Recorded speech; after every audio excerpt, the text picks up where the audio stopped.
Assalamualaikum warahmatullahi wabarakatuh. Saya Umi Fadilah, CGP Angkatan 7 Kabupaten Jombang. Koneksi antar materi, kesimpulan dan refleksi modul 1.1. Filosofi pemikiran Ki Hajar Dewantara. Yang pertama yakni menuntun atau among, menuntun segala kekuatan kodrat yang ada pada anak agar mereka dapat mencapai keselamatan dan kebahagiaan yang setinggi-tingginya, baik sebagai manusia maupun anggota masyarakat.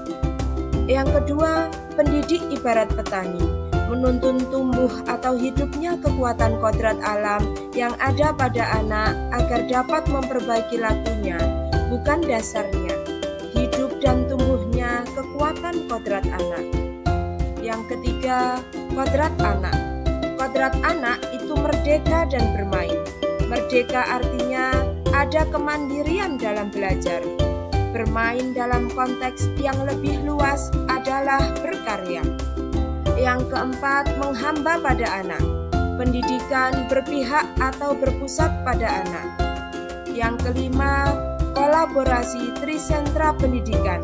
Adanya kerjasama di lingkungan keluarga, sekolah, dan masyarakat. Yang keenam, penanaman budi pekerti, yaitu adanya keselarasan cipta atau pikiran, rasa atau perasaan, karsa atau kemauan, dan pekerti atau tindakan. Refleksi pemikiran Ki Hajar Dewantara. 1. Apa yang saya percaya tentang murid dan pembelajaran di kelas sebelum saya mempelajari modul 1.1? 2. Apa yang berubah dari pemikiran atau perilaku saya mempelajari modul ini? 3. Apa yang dapat segera saya terapkan lebih baik agar mencerminkan pemikiran Ki Hajar Dewantara? Yang saya percaya tentang murid dan pembelajaran di kelas sebelum belajar modul 1.1. Kesuksesan pembelajaran ketika murid mampu menyelesaikan materi dan mencapai kriteria ketuntasan minimum dengan mengutamakan aspek kognitif saja. Murid patuh, duduk rapi, dan fokus pada guru. Jika tidak, maka termasuk murid nakal. Yang ketiga, anggapan guru menjadi pusat atau mendominasi pembelajaran. Selanjutnya, murid pintar adalah yang nilai kognitifnya tinggi. Murid memiliki daya tangkap dan tipe belajar bersama. Murid mempunyai daya tangkap dan tipe belajar yang sama. Kelas adalah sepenuhnya kuasa dari seorang guru. Berubah dari pemikiran atau perilaku saya setelah mempelajari modul ini.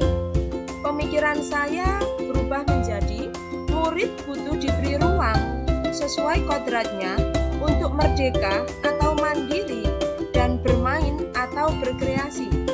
Sumber belajar bukan hanya guru.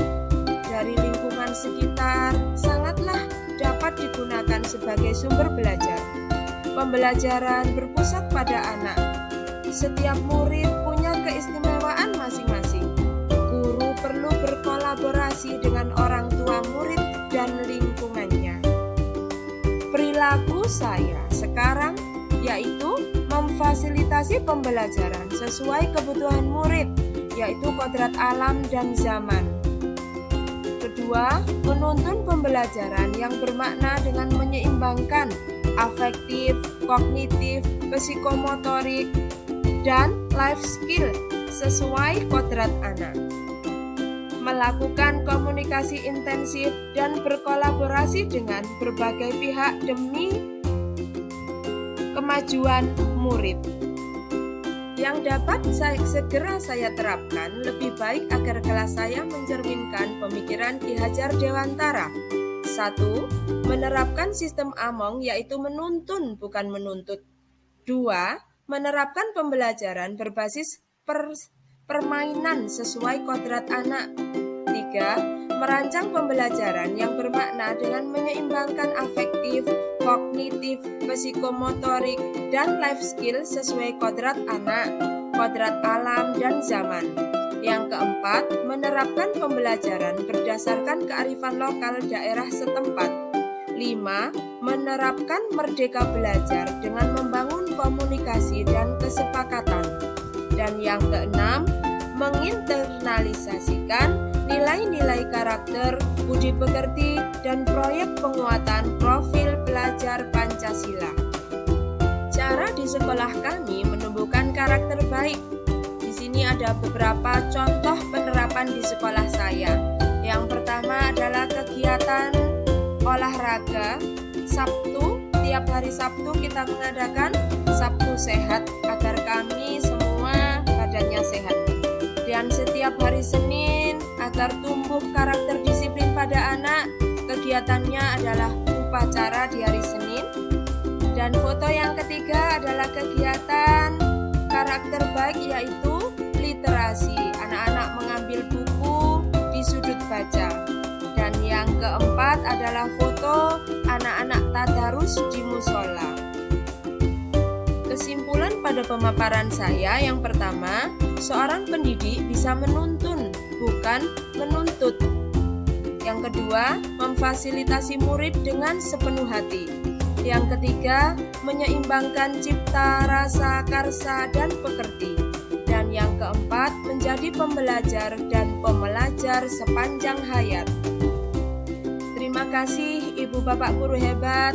Wassalamualaikum warahmatullahi wabarakatuh.